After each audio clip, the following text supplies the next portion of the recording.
কয়েকদিনের বৃষ্টিতে রাজবাড়ীর ৫ উপজেলার কৃষি জমিতে ব্যাপক ক্ষতি হয়েছে। কৃষি উপকরণের বাড়তি দাম, অন্যদিকে বৃষ্টিতে ফসলের এমন ক্ষয়ক্ষতিতে চিন্তায় কৃষক। এই অবস্থায় প্রণোদনা দিয়ে কৃষকদের পাশে থাকার আশ্বাস কৃষি বিভাগের।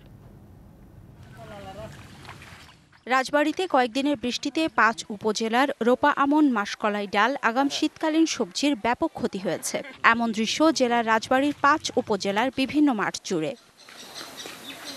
টানা ৩ দিনের বৃষ্টিতে জেলায় রোপা আমন ১,২২৫ হেক্টর, মাসকলাই ১৯ হেক্টর, গ্রীষ্মকালীন পেঁয়াজ ০.৩ হেক্টর, মরিচ ১৫ হেক্টর, সবজি ৯৭ হেক্টর, কলা ৪২ হেক্টর ও ১০৫ হেক্টর জমির আখ আক্রান্ত হয়েছে।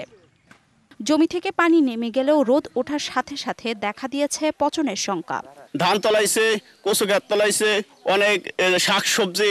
আমার ফসল ৪০% লাগাইছিলাম হুসা, আর হলো পানি কদু। ২৫০টিরও বেশি ডিজাইন অপশন নিয়ে ওয়ালটন স্মার্ট ফ্রিজ, বোঝে আপনার প্রয়োজন। মাছ আবাদ করছিলাম, পুষ্কনি ভাসি গেছে, বৃষ্টিতে ফুল পচে যাইতেছে, গাছ এলে গেছে, আমাকে চরম একটা ক্ষতি হয়ে গেছে।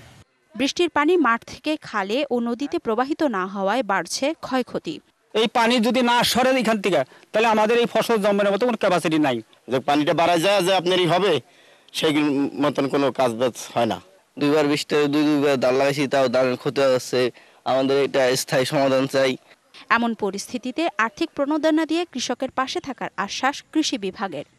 রবিতে আমাদের যে সকল ফসল আছে, আমাদের বিশেষ করে তেল জাতীয় ফসল আছে, বিশেষ সরিষা এবং গমের প্রণোদনা আছে এবং অন্যান্য যে প্রণোদনা আছে, রবির প্রণোদনা এনে তাদেরকে আমরা সাথে সাথে সেটা রিকভার করা।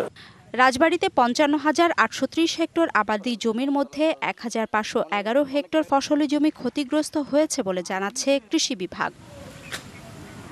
DBC news desk.